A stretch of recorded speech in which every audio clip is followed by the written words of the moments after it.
Now, with the first few weeks of 2023 safely in the rearview mirror, I thought I'd have a look at a type of watch that hasn't really had a lot of attention the last couple of years, and that's a dress watch. And what I've got today is a dress watch that is old new stock, 1970s, and is based on a pretty popular design. I think you guys would probably know it. Anyway, let's roll the credits and have a look.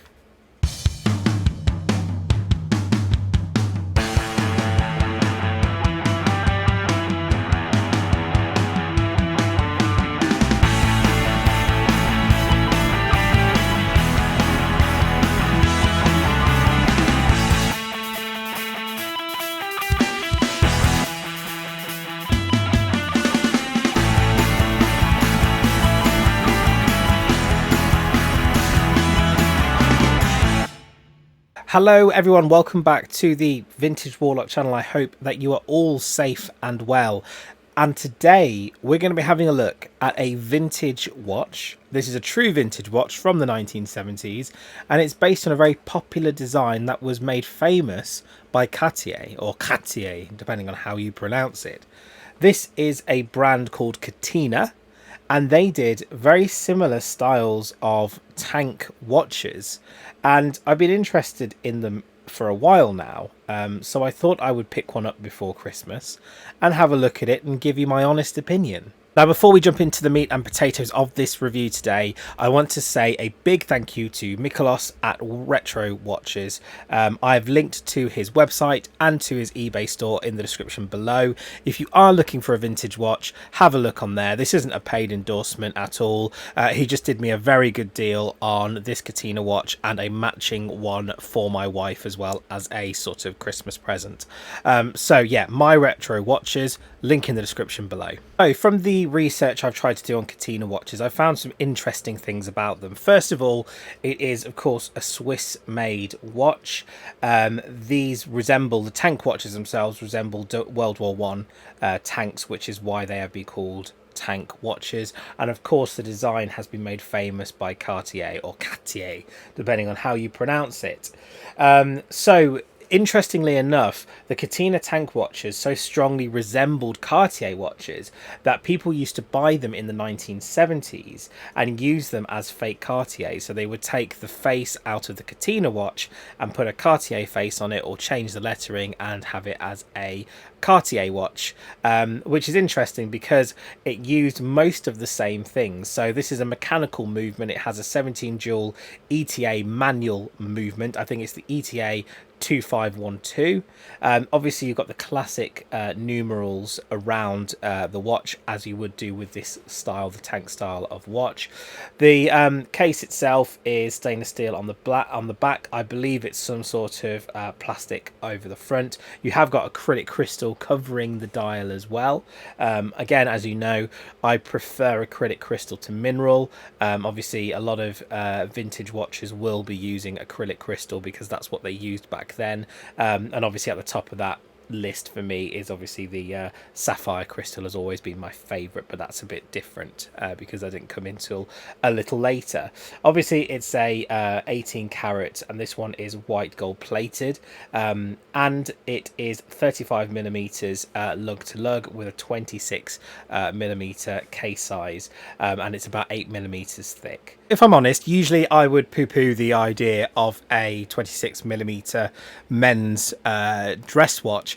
However, because of the case shape, because it is a rectangular or square case shape, it works quite well, and actually it doesn't quite wear as small as you think it does, which is you know, a bit of a bonus really. Lug width is a slightly annoying 19 millimeters, although that is quite common with these style of watches. What I have found is you can actually get a 20 mil on there as well if you wanted to. Now the supplied strap that this one came in actually disintegrated pretty quickly.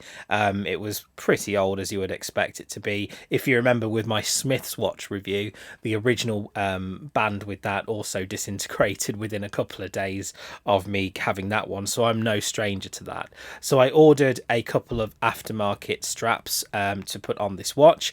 I have been wearing it on a faux croc blue leather strap.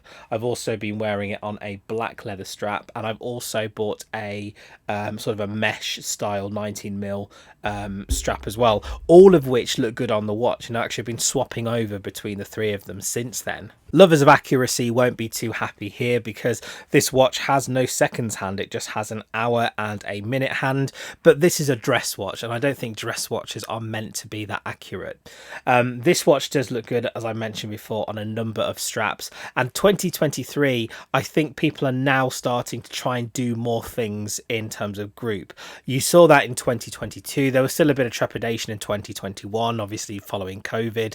In 2022, there were some more events and things starting to go ahead, and I feel that now that we're in 2023, there is this expectation that, you know, the world is properly opened up again now, and I feel that as people start to go back into offices, or they might have parties to go to, or they have formal events, weddings, all that kind of stuff, having a nice dress watch I think is an essential in any collection, and having an iconic design like a Tank style watch is absolutely paramount to that. At least in my opinion it is anyway. As a collector, where would a watch, Tank watches in general, but this watch, sit in a collection?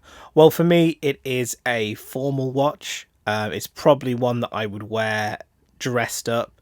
I don't have to be in a suit to wear this watch, but, you know, sort of wearing some nice clothes, whether it's a shirt or, you know, or whatever, I think that's where this watch will look at its best. Also, this is a vintage watch, so there are plenty of Tank style reissues that are out there. Rotary do a number of pretty good ones, so do Accurist. They're both I guess UK style brands, and then you've got other brands like Longines with a Dolce Vita and Oris Rectangular going upwards as well, that also do square or Tank style watches. Also Seiko do one or two as well. I think TGV recently has done that too. But I think that if you're not used to this traditional design, this watch will sit probably as part of a slightly larger collection. I don't think it would be best placed, especially a vintage watch, best placed in a small collection, in a 3-watch collection. I feel that this still opens itself up to potentially the need to have lots of repairs done on the watch, or it may be temperamental, especially with vintage watches. And as you know, with vintage watch, it is always the luck of the draw. My advice to anyone buying a vintage watch is to always try and look for old new stock, have a look for brands that you know of, have a look at the sellers of the watches as well, have a look at their feedback, see if they've got any external websites or anything else that you can fall back on as well. Finally, I also think that the wrist size for this watch is important. So I've got a 7.5-inch wrist, and I don't think this watch looks too small on my wrist. However, if I was any bigger in terms of my wrist size, I don't think I'd be able to pull this watch off. So if you are looking for a Tank watch and you have a slightly larger wrist, have a look at some of the alternatives that I mentioned before. I will put some links in the description below, both on Amazon affiliate links and on eBay affiliate links as well, and alternatives if you have a slightly bigger wrist, or if you're not willing to have a look at vintage. So, has this watch become my favourite vintage watch in my collection? Well, no. I like this watch, I do, and I have worn it a few times, but for me, the vintage watch of choice within my collection is still my Smith's watch. I absolutely adore it. I think it is an absolutely gorgeous watch. This watch is very nice. I think it is stunning, but it just isn't as good for me as the Smith's watch, which is ironic because the movement in the Catena watch is superior. It's a better known brand back then than Smith's was, although the Smith's watch now is arguably much better known and has been revived pretty well. Also, the Smith's watch which I have, ironically was meant to be used as more of a disposable style fashion watch of the time, and that's not what it is nowadays. It's quite a nice vintage looking watch. All in all, I have to say that I do really like the look of this watch. I like the feel of this watch, and I did want to have a tank style watch in my collection. As you saw in my state of the collection before Christmas, obviously this watch featured very briefly in it, but there was also the gold one that I'd picked up as well, which was another vintage watch that needs some repair. I wasn't too interested in paying a lot of money for a tank style watch because I wasn't sure if I'd like it or not.